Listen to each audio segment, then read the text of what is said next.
My name is Michael Fitzgibbons, and I'm the owner of Core by DeDona Restoration. I decided to name the business after my grandmother. We're a very family-oriented company. My grandmother was a very loving, caring person to other people, and in this industry, that's all we are. We're giving back to our community.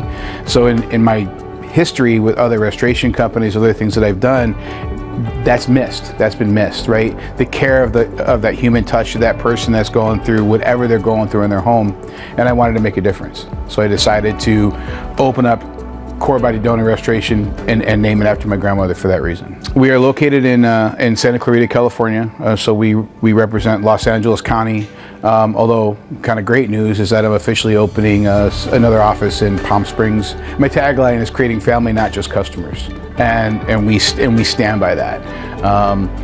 It's more important for us to have a direct conversation with a customer than look at look at them in just the bottom line, right? Just that's not as important to me as that relationship.